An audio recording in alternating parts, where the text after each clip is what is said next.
Selamat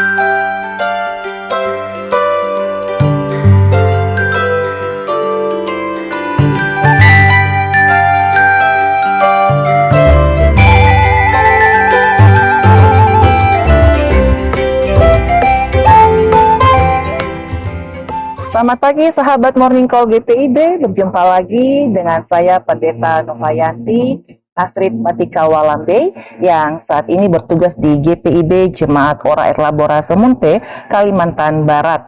Sahabat Morning Call GPIB, sebelum kita beraktivitas di pagi hari ini, saya mau mengajak sahabat Morning Call GPIB untuk merenungkan firman Tuhan. Namun sebelumnya, mari kita berdoa. Bapa di sorga, di pagi hari ini kami datang kepadamu untuk merenungkan firman-Mu. Engkau kiranya menuntun kami supaya dalam segala aktivitas, secara khusus dalam satu hari ini, kami dimampukan untuk senantiasa melangkah bersama dengan Tuhan. Kiranya firman-Mu menjadi kekuatan kami dan mampukanlah kami untuk senantiasa meresponinya di dalam kehidupan kami ini. Bersabdalah ya Tuhan, karena kami anak-anak-Mu bersedia mendengarkan firman-Mu. Amin. Sahabat Morning Call GPIB, pembacaan Alkitab kita pada saat ini terambil dalam 2 Samuel 8 ayat 1 sampai dengan yang ke-8. Lembaga Alkitab memberi judul Kemenangan-kemenangan Daud. Beberapa waktu kemudian Daud mengalahkan orang Filistin dan menundukkan mereka. Daud lalu mengambil kendali pemerintahan dari tangan orang Filistin. Ia juga mengalahkan orang Moab. Ia menyuruh mereka berbaring di tanah dan mengukur mereka dengan tali. Ia mengukur 2 kali panjang tali untuk yang akan dibunuh dan 1 tali penuh untuk yang dibiarkan hidup.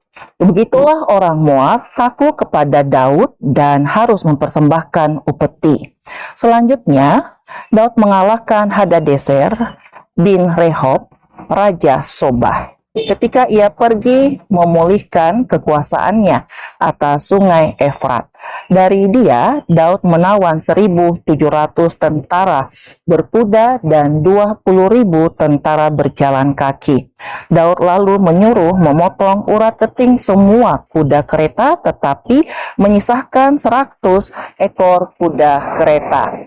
Orang Aram dan dari Damsyik datang menolong Hadadezer Raja Sobah, tetapi Daud menewaskan 20.000 orang dari antara orang Aram itu. Kemudian Daud menempatkan pasukan-pasukan penduduk di wilayah orang Aram di Damsyik. Orang Aram takut kepada Daud dan harus mempersembahkan upeti. Tuhan memberi kemenangan kepada Daud kemanapun ia pergi. Sesudah itu Daud mengambil perisai-perisai emas yang dipakai oleh para abdi Hadadezer, lalu membawanya ke Yerusalem. Dari Betah dan Berotai, kota-kota Hadadezer, Raja Daud mengambil banyak sekali tembaga. Demikianlah firman Tuhan. Haleluya. Sahabat Morning Call GPIB, di pagi hari ini tema kita penyertaan Tuhan. Hidup ini penuh perjuangan. Hampir seluruh kehidupan kita harus berjuang untuk mencapai keberhasilan. Seringkali di tengah perjuangan itu kita akan menghadapi hambatan-hambatan. Ada berbagai pergumulan yang harus kita hadapi dalam prosesnya, dan itu bisa jadi tidak mudah. Ada banyak orang yang tidak bisa terlepas dari pergumulannya, dari kebiasaan buruknya, atau dari berbagai kesesatan yang tidak berkenan bagi Tuhan.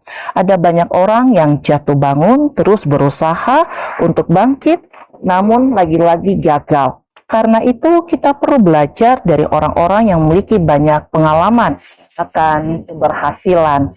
Salah satu tokoh yang hidupnya penuh dengan kemenangan adalah Daud. Mari kita belajar dari raja besar Israel ini.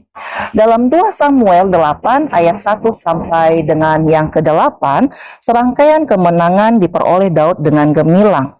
Yang pertama, Daud mengalahkan orang Filistin, mengalahkan orang Moab, terus menundukkan Raja Hadadezer, Raja Soba di hulu sungai Efrat. Dan sahabat Mornikol, dari serangkaian kemenangan yang diperoleh Daud, tidak sekalipun disebutkan di sana bahwa ia kalah. Apakah itu karena kehebatan Daud kah? Apakah ia juga dikenal sebagai ahli strategi perang? Apakah karena persenjataan Daud? Bukan itu yang disebutkan Alkitab sebagai alasannya. Alkitab berkata bahwa kemenangan-kemenangan Daud itu bukan karena kuat dan hebatnya Daud, tetapi karena pemberian Tuhan. Daud memberi kemenangan kepada Daud kemanapun ia pergi berperang. Kalimat ini menunjukkan penekanan bahwa keberhasilan Daud adalah berkat penyertaan Tuhan dalam setiap peperangan yang ia hadapi. Bagaimana Daud mendapat penyertaan Tuhan seperti itu yang membuatnya berhasil dalam setiap peperangan? Daud tahu bahwa kunci kemenangannya hanya apabila Tuhan menyertainya. Tuhan yang ikut berperang dan dialah yang akan mengalahkan musuhnya. Daud adalah Raja Israel, dia adalah pemimpin pasukan, dia merendahkan dirinya, melepaskan segala atribut kekuasaan yang ia miliki dan selalu tampil sederhana di hadapan Tuhan. Dia juga tidak mengandalkan kekuatannya dalam peperangan, tapi justru melepaskannya dan berserah secara penuh kepada Tuhan. Sahabat Morning Call GPIB, dari sinilah kita belajar dan membandingkan diri kita. Tidakkah ini berbalik dengan kehidupan kita yang seringkali hanya mengandalkan kekuatan sendiri dalam menghadapi segala sesuatu?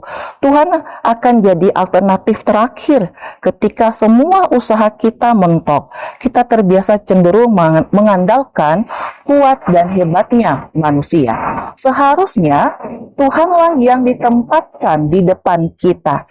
Itu yang dilakukan Daud dan kita bisa melihat hasilnya.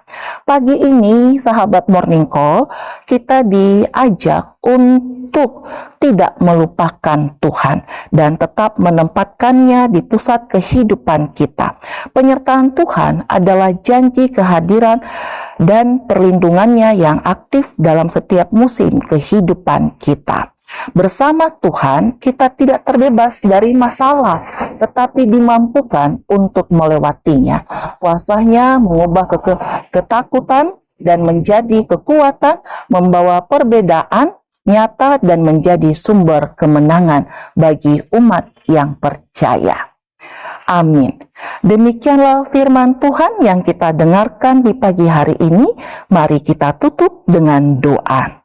Terima kasih ya Tuhan, Engkau beserta kami di dalam kehidupan kami ini.